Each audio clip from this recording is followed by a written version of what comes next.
मेढक की ये कहानी आपने बहुत सुनी होगी। एक तालाब के अंदर बहुत सारे मेढक रहा करते थे और तालाब के बीच में एक टापू भी था, जिसके इर्द गिर्द मेढक खेलने के लिए अक्सर आया करते थे। एक दिन सभी मेंढकों ने सोचा कि क्यों ना एक प्रतियोगिता का आयोजन किया जाए और प्रतियोगिता ये होगी कि इस टापू के शीर्ष पर जो मेढक पहुंच जाएगा वही विजेता माना जाएगा।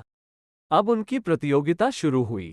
सारे मेढक प्रयास करने लगे, कोई गिर रहा था तो कोई ऊपर चढ़ रहा था। काफी समय तक ये खेल चलता रहा। अब कुछ मेंढकों ने हार मान ली और पंचायत वाली मुद्रा में बैठ गए ताकि बाकी के मेंढकों को ज्ञान दिया जा सके।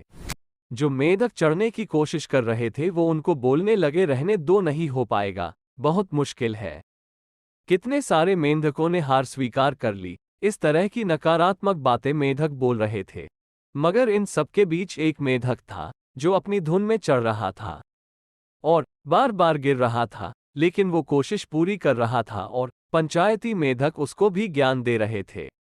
देखते ही देखते वो टापू के शीर्ष पर पहुंच गया। सारे मेढक अचंभित थे।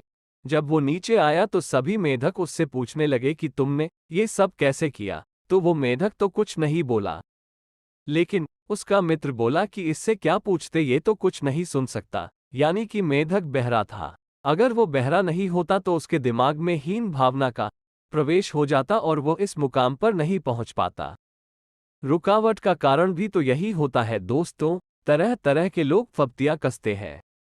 तुमसे नहीं होगा, कोशिश करना बेकार है। ये जरूरी नहीं कि उनसे नहीं हुआ तो कोई दूसरा भी नहीं कर सकता है।